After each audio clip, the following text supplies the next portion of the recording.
Mark, how does it feel to be back out there after, 10, 15 years of not performing? It's been a while. I'm really excited about going out, performing live again. There's a special kind of feeling you get performing live that you don't get in a studio, and I'm looking forward to getting another dose of that stuff.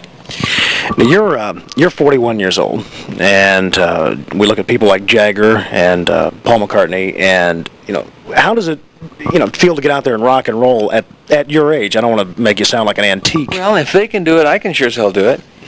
Is it still fun to you? Do you think? You bet. Well, as I said, I'm getting excited about it, and I'm running 5 miles a day, so I'm in good shape, so I should be able to do it. Now, you're here for Dodge Presents the Legends for Liberty. Right. It's going to be in Dayton on September 6th, Friday, and it's Four Tops, Spirit with Randy California, Jay Ferguson, Tommy James, the Association, Mark Lindsay was some guy who's going to show up and host the show and do some performing, and a lot of surprises, a laser spectacular, a time machine, who knows what all. Now, Mark Lindsay, of course, is not with Paul Revere and the Raiders anymore. Tommy James apparently is not with the original Shondells, but the other groups, are they going to be the original members? They're all, as far as I know, intact, just the way they have been and were when they got the hits. Going back to the Raider days, you were the man out front. You were the man with a microphone. Did anybody ever confuse you with Paul Revere? Let me give you a little skit. You come up to me and say, "Gee, Mark, gee, Paul, I love your music." "No, I'm not Paul. That's Paul." "Wait a minute, why is he Paul? Aren't you the leader?" "No, I'm the lead singer." "But wait a minute, what's he? He's just a piano player." "No, he's the leader." "Well, what are you?" "I'm the singer." It was like a Bud Abbott and Lou Costello routine. Who's on first? He's on second. No. How many Raiders were there over the years? About 5,000. No, actually, there were about, when I left the group, there had been 35.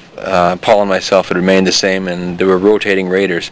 The group that I think the public is most familiar with, that remembers where the action is days, where the action was days, I'm not sure how to say that, was Drake Levin on guitar, Mike Smith, or Smitty, as he was affectionately known by his fans, on drums, Phil Volk, or Fang, as he was affectionately known by his friends, on bass, and Paul and myself.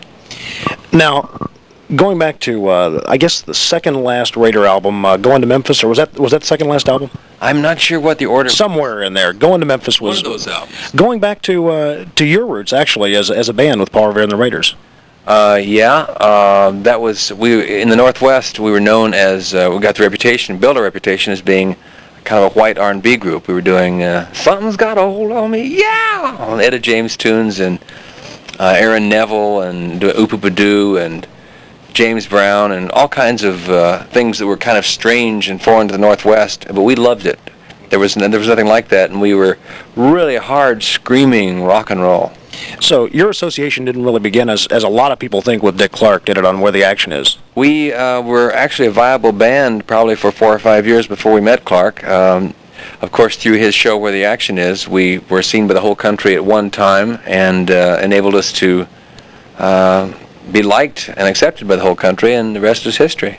Who do you think is going to be out there in the audience when you perform? Is it going to be, gray-haired people in their 40s, or you want kids? Who do you want? Gray-haired people in their 40s? What? Hey, come on, you've got a few gray hairs. That's true, I do. I think there will be a lot of people that grew up in that era with that kind of music, and there's a whole what's called resurgence of interest in the 60s. I think there'll be a lot of younger kids who are curious to see what went on and what that music was like. I mean, there's many oldies programs. There's one on the college station here that plays oldies in the afternoon. I think it'll be a lot of people who are curious about what do they look like, what do they really do. Is there, is there any comparison? Should people make a comparison with today's music, the things that they see on MTV, and what happened in the 60s?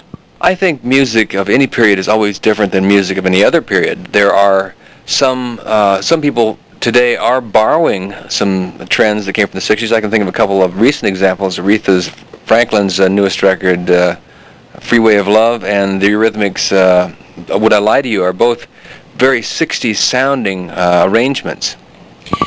Now, again, you're going to be here the 6th of February. 6th of February. I did that earlier. 6th of September. Yeah, we might be back in February, but right now we're going to be here in September. That's not a scoop, though, right? That is no. And it's a Friday night. It's at O'Hare Auditorium or Arena, and tickets are on sale at various locations. Dodge presents Legends for Liberty. Every penny goes for the statue, for the lady. It's all to raise money for the Statue of Liberty, so they should come out. Going to be a cooking time? Going to have a smoking time. It's going to be fun, and I don't know. It's going to be a blowout. This will be your second night, so you'll have some of the bugs worked out. Some of the bugs, but there should be enough there left to create a lot of excitement. Thank you very much, Mark. Thank you, Mike.